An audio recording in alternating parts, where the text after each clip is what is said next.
আজকে সারপ্রাইজলি রাজ ভাই খুব কথা বলছে, এটা এটা এটা খুব আমার ভালো লাগছে। বাট পুরো শুটিংয়ে আমি যতদিন শুটিং করেছি রাজ ভাই ওয়াজ অফ, তার ভয়েস ছিল না। তো জীবনের প্রথম আমি কোনো ডিরেক্টর একজনের সাথে কাজ করেছি যে হচ্ছে ভয়েস ছিল না, তার চোখের ভাষা মনের ভাষা দিয়ে আসলে শুটিং করে আসতে হচ্ছে আমাদের সবার। আমার একার না, যেই টাইমটাতে আমি শুটিং করছিলাম ওমরের, ওই টাইমটা খুব গুরুত্বপূর্ণ ছিল আমার জন্য এবং খুবই সেন্সিটিভ ছিল আমার জন্য। তো ওই টাইমটাতে আসলে আমি লাকি যে ওই টাইমটাকে ট্যাকেল দিয়ে এবং ওই টাইমটাকে উনি নিজে টেক কেয়ার করে আসলে পুরো সিনেমা শুটিংয়ে আমাকে ইনভলভ করেছে। উনি শুধু না, আমার সিনেমা শুটিংয়ে যারা যারা অভিনেতা অভিনেত্রীরা ছিলেন সবাই আসলে, আমি ওদের সবার কাছ থেকে যে সাপোর্টটা আমি পেয়েছি মানে মেন্টালি, এটা আমার জীবনে অনেকদিন মনে থাকবে। মানে এটা এটা খুবই ডিফিকাল্ট যে ওই টাইমে এই সময় এসে কাউকে আমার মনে থাকবে সেটা হচ্ছে যে টাইমে সিনেমা এসে অ্যাক্টিং করছে, স্ক্রিনে দেখার পরে যদি কারো ভালো লাগে তাহলে এটা সার্থক। সারা জীবন আমারও ওর মনে করবে, আমি হলে পারতাম না অ্যাক্টিং করতে। আছেন একসাথে ওমরে, দেখা যাবে। ওমর নিয়ে প্রথমে একটু শুনতে চাই, একটু ফ্রন্টে দিকে অ্যান্সারগুলো একটু ফ্রন্টে দেবেন, সব ক্যামেরা দিকে। এতক্ষণ প্রোগ্রামের পর আবার শুনতে একটু আলাদাভাবে দিচ্ছি আমরা। কি বলবো, এটা ওমর নিয়ে শুনতে। ওমর রাজকে দিয়ে মাথা না, রাজের সাথে আমার প্রথম প্ল্যান ছিল অনেক আগে, 1 বছর প্লাস। আমরা অন্য একটা গল্প করার কথা ছিল আমাদের, সে গল্প 3 দিন যাওয়ার পরে আমি গল্পটা স্টপ করে রাখি। গল্পটা এমন না যে খারাপ, ওইটা অনেক রোমান্টিক, তো এর জন্য না করে না, রোমান্টিক না, এর আগের গল্পটা। তারপর আমরা একটা রোমান্টিক সিনেমা বানানোর চেষ্টা করছিলাম, যে একটা প্রেমের সিনেমা বানাবো। ওইটা নিয়ে কাজ করার পরে আবার হঠাৎ করে একদিন রাতে মনে হলো যে অন্য একটা গল্প করি। এইভাবে ও করতে চাইছিল না, আমি রোমান্টিকটা আগে করি, আমি রোমান্টিকটা পরে করবো।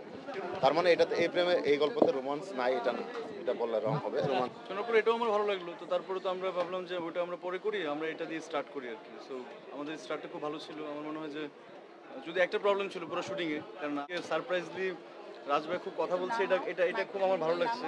বাট পুরো শুটিংয়ে আমি যতদিন শুটিং করেছি রাজ ভাই ওয়াজ অফ, তার ভয়েস ছিল না। তো জীবনের প্রথম আমি কোনো ডিরেক্টর একজনের সাথে কাজ করেছি যে হচ্ছে ভয়েস ছিল না, তার চোখের ভাষা মনের ভাষা দিয়ে আসলে শুটিং করে আসতে হচ্ছে আমাদের সবার। আমার একার না, হ্যাঁ অবশ্যই প্লাস পয়েন্ট ছিল, কারণ তখন আসলে ওনার মন ছাড়া আর চোখ ছাড়া কিছু বুঝতাম না আমরা। রাজ ভাইয়া ডিরেক্টর হিসাবে তো ফ্যামিলি মেম্বার, উনি তো একটু আগে বলেই দিয়েছেন। অ্যাজ এ ডিরেক্টর উনি কেমন ডিরেকশন দিচ্ছেন বা আপনার কাছে কি মনে হয় যে আপনি কতদূর যেতে পারেন?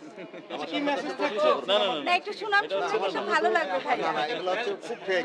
সে বলবে যে রাজ ভাই খুব ভালো, আলাদা জিজ্ঞেস করলে একটু টেকনিক্যালি আনসারটা দিবে, তখন ভালো লাগবে শুনতে। তাই না? আলাদা বললে কি আলাদা করে বলবো? আলাদা বলা বেটার। আমাকে যে জিজ্ঞেস করো শরীফুল রাজ অ্যাজ অ্যাক্টর কেমন, আমি তো প্রশংসাই করবো। না না, এটা হচ্ছে আলাদা জিজ্ঞেস করলে অনেক কিছু বলবো।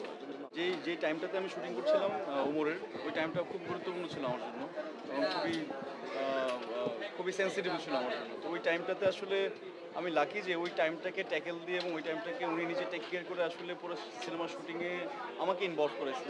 উনি শুধু না, আমার সিনেমা শুটিংয়ে যারা যারা অভিনেতা অভিনেত্রীরা ছিলেন সবাই আসলে, আমি ওদের সবার কাছ থেকে যে সাপোর্টটা আমি পেয়েছি মানে মেন্টালি, এটা আমার জীবনে অনেকদিন মনে থাকবে। মানে এটা এটা খুবই ডিফিকাল্ট যে ওই টাইমে এই সময় এসে কাউকে আমার মনে থাকবে সেটা হচ্ছে যে টাইমে সিনেমা এসে অ্যাক্টিং করছে, স্ক্রিনে দেখার পরে যদি কারো ভালো লাগে তাহলে এটা সার্থক। সারা জীবন আমারও ওর মনে করবে, আমি হলে পারতাম না অ্যাক্টিং করতে, প্লে করতে পারতাম না।